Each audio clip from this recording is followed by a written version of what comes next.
Hello guys, andito na naman tayo sa bagong episode ng Pinoy Movies Then and Now, at ang pelikula natin ngayon ay ang Gabi Na, Commander, isang action, drama, war movie na pinalabas noong 1986. Halika't tignan natin ang mga edad at totoong pangalan ng mga paborito nating artista sa taon na inilabas ang pelikula at sa taong kasalukuyan. Guys, bago natin simulan ang video, please like, share and subscribe. Salamat! Commander Cobra, edad noong pinalabas ang pelikula 33, ginampanan ni Felipe Reyes Salvador, edad ngayong taon 71.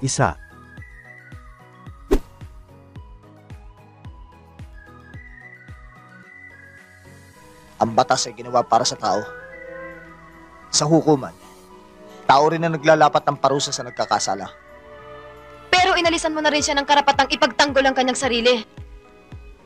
Ang inalis ko sa kanya yung pagkakataong baliktarin ang pangyayari. At sa hukuman sinasabi mo, maaari siyang gumamit ng lakas, impluensya at salapi para maligtasan ng parusa. Commander Manalo, edad noong pinalabas ang pelikula 40, ginampanan ni Norberto Paranada Venancio, edad ngayong taon 78.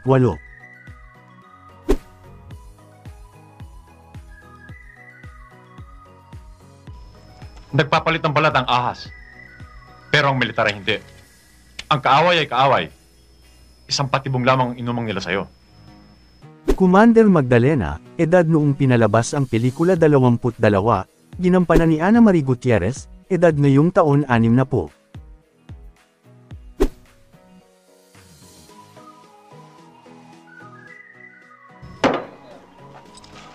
Walang karapatan si Cobra para magdesisyon sa atin lahat.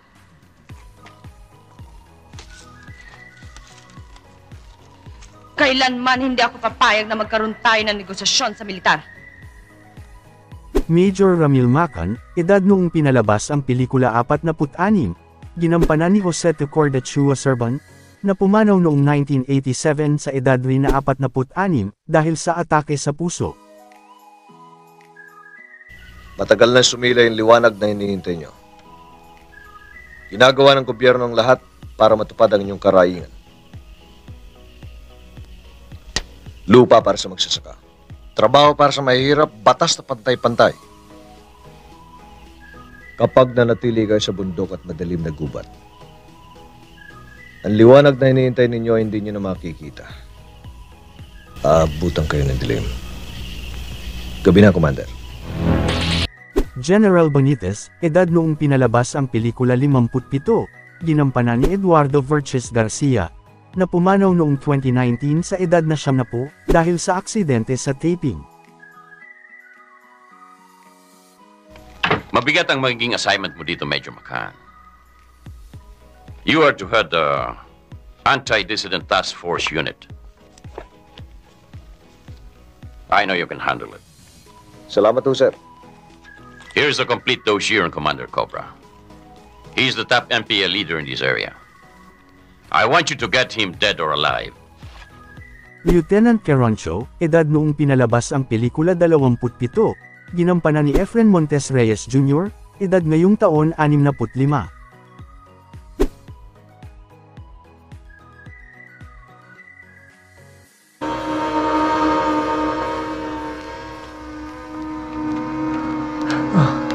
Ano, Cobra? Magsasalita ka na ba? Nasaan ang mga tauhan mo? At saan kayo nagkukuta? Saan?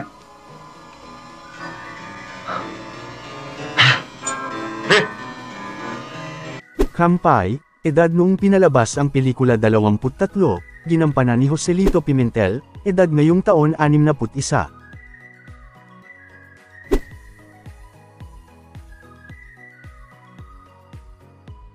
Diego, edad noong pinalabas ang pelikula 33, ginampanan ni Rafael Aranda Rocco Jr., edad ngayong taon 71.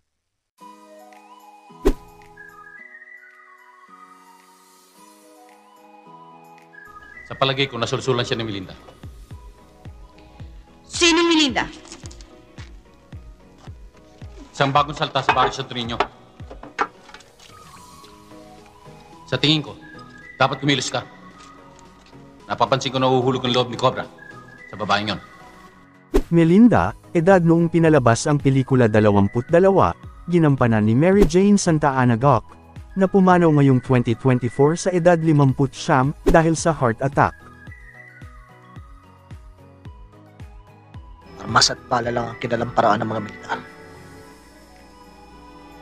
Kung ganon, mag-uubusan na lang ba kayo ng armas at bala? Sundalo laban sa rebelde? Pilipino laban sa kapwa Pilipino? Posible kayang may manalo? At kung magkaubusan man kayo ng armas at bala, meron pa kayang matirang buhay sa inyo? Geraldine, edad noong pinalabas ang pelikula 20, ginampanan ni Maria Jennifer Obregon Mitchell, edad ngayong taon 58.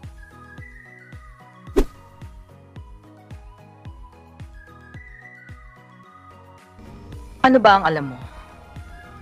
Ang pumatay lang ng kaaway? O mamatay ka? Geraldine, sana naman maunawaan mo ako. Paano kita mauunawaan? Tulad ngayon, nasa bahay lang tayo. Dala mo pa rin ang baril mo.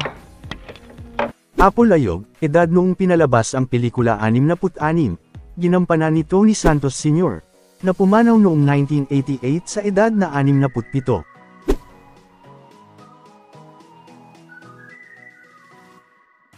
Mga rebelde?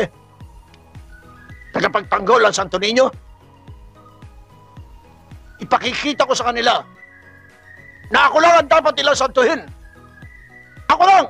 Aguila, edad noong pinalabas ang pelikula 46, ginampanan ni Renato Natividad Mateo, na pumanaw noong 2013 sa edad na 73 dahil sa colon cancer.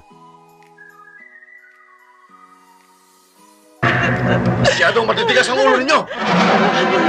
Hindi ba sinabi ko sa inyo na magsilayas kayo lang sa baryo ito? Ha? Pero hindi nyo sinunod. Ngayon, mamamatay kayo lahat!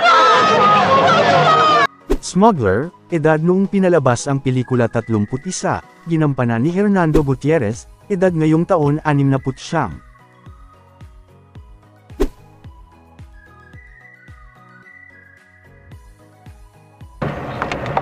Bilisan nyo, pagtulungan nyo, dali! O, tulungan nyo ako dito. Sige po ito. O. Makala ka na isa. O, itong isa, o, lalay. O, sige. O, dahan-dahan! O, lalay. Lieutenant Ibyong, edad noong pinalabas ang pelikula 68, ginampanan ni Joseph Santiago Garner, na pumanaw noong 1990 sa edad na 72.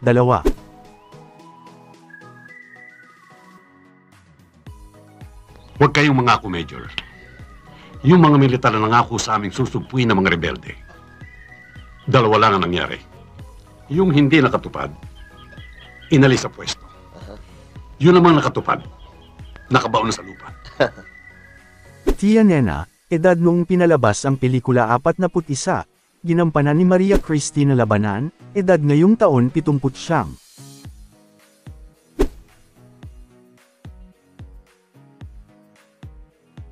Hindi sa itinataboy kita, Melinda. Pero mahirap dito eh. Yang eskwelahan dati pinagtuturuan mo si Rana. Hanggang ngayon hindi pa na ipapagawa. Gusting, edad noong pinalabas ang pelikula 23, ginampanan ni Ricardo Aranda Celona, edad ngayong taon 61.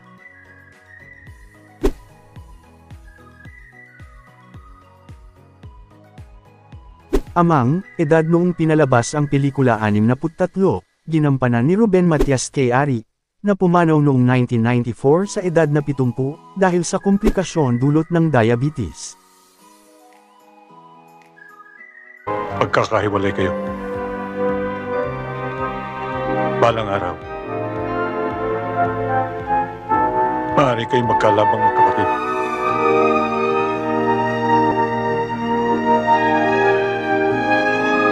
Kayo na lang dalawang natitira sa akin. At ayokong mawala ang sino man sa inyo.